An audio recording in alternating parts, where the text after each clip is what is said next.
Hello, friends. This is Dave Horowitz, executive editor, here with If I Could Choose Only One Recording by Artist X.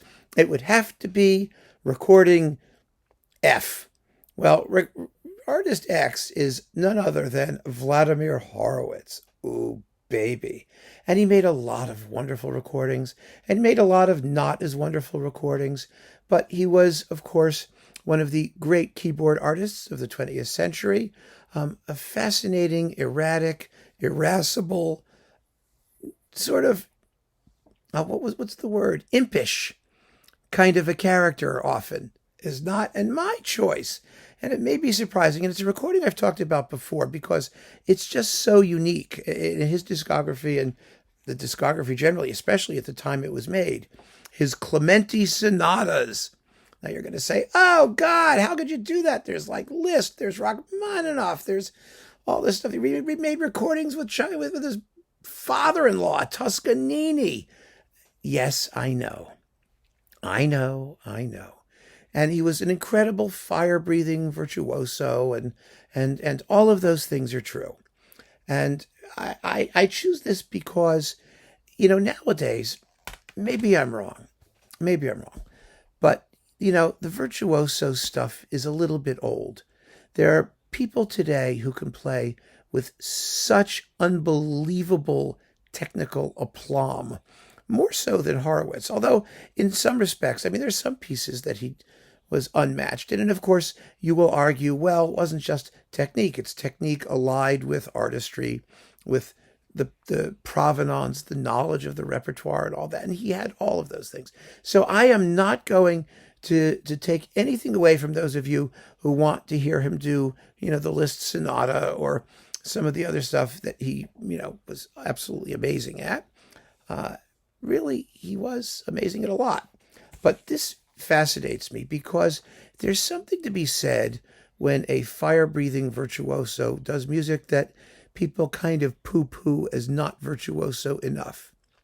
Clementi was very much, in case you don't know, his first name was Roberto Clementi, right? No, I'm sorry, Muzio Clementi, that was his name. He lived 1752 to 1832, spent most of his career in the UK, and published a huge wad of piano music, which I'd like to talk about more because it's really interesting. A lot of it's excellent music, really excellent music, and also the person who's working on the Clementi critical edition is a friend of mine, so I feel like I need to give him a push now and then. But that's not the point. The point is that Clementi was, in a very real sense, the founder of the modern piano school, the modern virtuoso piano school. We have two sort of sideways views of music history, two paths the way we look at musical history. There is the great men musical history version, which does Bach, Handel, Haydn, Mozart, Beethoven, Schumann, Mendelssohn, Brahms, Wagner, those people. It's what you might call the German standard view.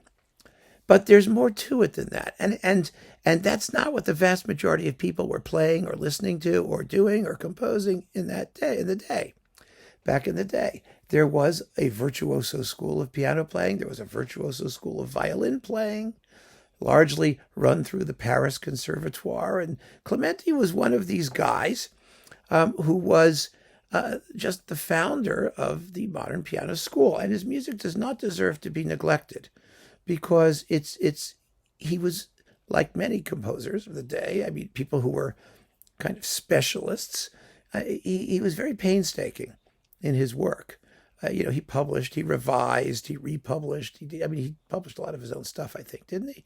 I don't know. I'm forgetting already because I just like the music. And there is a complete Clementi edition. There are a couple of them, actually. There was one on Brilliant Classics, and there's one on Hyperion that's quite good. But when Horowitz made these recordings, let me see when they were done.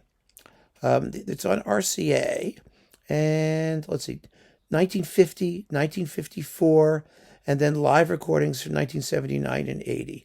But most of these things, the first one, it's a sonata quasi concerto, which is a Sonazi concerto. Yes, the Sonata Quasi Concerto, Opus 33, number 3. But the other stuff is much earlier. And in the early 50s, I mean, Horowitz, first of all, was in top form back then. But beyond that, nobody was playing this stuff. I mean, they really were. Nobody with his cachet. Horowitz, my relative, was playing that stuff. They just weren't doing it. And they weren't giving it. And Horowitz used this stuff. He played these things as encores, and he played them. And it's the same thing he did with Scarlatti, which was like pretty amazing. And Marcel Meyer was doing with Rameau. You know, there were great artists who found some earlier music and championed it. Because, first of all, it gave them a certain unique cachet. I mean, it really did. It gave them an identity, and an identity in music that wasn't just the usual virtuoso stuff that everybody else was doing. And that's what I think makes this special, because Horowitz brings his own personality to the music. He had a big, larger-than-life persona.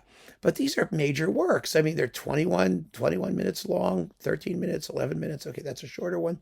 But they're big. They're big, serious pieces. And he plays them like big, serious pieces. And he plays them with delight. He plays them with joy. Even the minor key ones, well, they're all in minor keys. They're in, well, so there's C major. All the rest are G minor, F sharp minor, A. And harmonically, they're quite interesting. Clementi's harmonic sense was quite marvelous. And one of the things you find in works like these that are written, you know, in the late 1700s, early 1800s, is because pianos were tempered tuning for the most part and didn't have issues with, you know, like woodwinds and brass, which were sort of more limited than orchestral things. You find a wider range of fantasy and imagination. It might be hard to date some of these if you listen to them. They sound somewhat more modern than they probably, you know, than they really were, maybe. And Horowitz clearly relishes every little harmonic hoogie and twinge and, you know, diversion. And I just think this is a very special record. So if the evil god Cancrozans wants to get rid of every record but one of every artist, I would tell him to listen to this. And then I would say to him, and you're going to not let him play the Russian Romantics? We're not going to get to hear that? Are you crazy? We're not going to hear his Rachmaninoff Third. We're not going to hear, come on. Don't be silly. That Tchaikovsky First Piano Concerto with Zell, the live one with New York Phil. Of course, we have to hear all that stuff too. But this is a really special disc, and I think you'll enjoy it as much as I do. And it says something wonderful about the artist. So keep on listening, friends. Thanks for joining me. Take care.